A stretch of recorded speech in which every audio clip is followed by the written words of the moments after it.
যে তোমাকে খুব ভালোবাসে তাকে কখনো ধোঁকা দিও না। নিজেকে একবার প্রশ্ন করো, পৃথিবীতে এত মানুষ থাকতে সে কেন তোমাকেই ভালোবাসে? সত্যের পক্ষে যদি না দাঁড়াতে পারেন, অন্তত অন্যায়কারীর পক্ষে তালি বাজাবেন না। যোগাযোগ ছাড়া কোনো সম্পর্ক হয় না, সম্মান ছাড়া কোনো ভালোবাসা হয় না, আর বিশ্বাস ছাড়া কোনো কিছুই দীর্ঘস্থায়ী হয় না। তোমার জীবনে অবশ্যই সেই মানুষটার কথা তোমার মনে পড়বে, যে তোমাকে একটুকু সময় হলেও হাসতে শিখিয়েছে। অন্য কারোর জন্য যোগ্য হয়ে ওঠার আগে নিজের জন্য যোগ্য হয়ে ওঠো, কারণ মানুষ অন্যকে বুঝতে গিয়ে নিজেকে বুঝে উঠতে পারে না।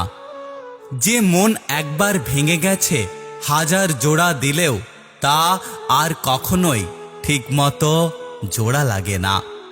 কি ভাবছেন মানুষের উপকার করে মহান হবেন? ভুল ভাবছেন। স্বার্থের দুনিয়ায় কাজ মিটে গেলে আপনাকে সবাই ভুলে যাবে। কারোর মন, কারোর সম্মান, কারো বিশ্বাস, কারো স্বপ্ন আর কারো দুর্বলতা এবং কারো জীবন নিয়ে কখনো মজা করো না। খারাপ সময়টা হয়তো অতীত হয়ে যায়, কিন্তু খারাপ সময়ে খারাপ মানুষের ব্যবহারগুলো কখনোই অতীত হয় না। পৃথিবীতে সবকিছু মেনে নেওয়া গেলেও আপন মানুষের বিশ্বাসঘাতকতা কখনোই মেনে নেওয়া যায় না। বাবাকে কখনো অবজ্ঞা করো না। বাবা যতই গরিব হোক, বাবার মতো শক্ত হাত এই পৃথিবীতে আর কারণ নেই। প্রয়োজন ছাড়া যে তোমাকে মনে রাখবে সেই হলো তোমার আপনজন।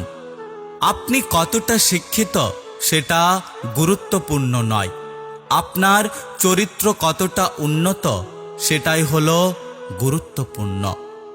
তুমি কতটা শিক্ষিত সেটা তোমার ডিগ্রি দেখে নয়, তোমার ব্যবহার দেখে বোঝা যায়। তুমি কতটা সুখী সেটা তোমার হাসি দেখে নয়, তোমার নীরবতা দেখে বোঝা যায়। তুমি কাউকে কতটা ভালোবাসো সেটা তোমার উপহার দেখে নয়, তোমার তার প্রতি আচরণ দেখে বোঝা যায়। ভদ্র ব্যবহার করা উচিত, তবে বেশি ভদ্র হওয়া ঠিক নয়, কারণ কিছু কিছু মানুষ আছে যারা ভদ্রতার ভাষা বুঝতে পারে না। কারোর সাথে খারাপ ব্যবহার করো না, কারণ মৃত্যুর আগে হয়তো ক্ষমা চাওয়ার সুযোগ নাও পেতে পারো। প্রয়োজনটা ফুরিয়ে গেলে আর কেউ কারো খোঁজ রাখে না, সে যতই কাছের মানুষ হোক না কেন। প্রকৃত সত্য হলো আপনার কষ্টগুলো একমাত্র আপনি বুঝবেন, অন্য কেউ বুঝবে না, সে যতই আপনার আপন মানুষ হোক না কেন।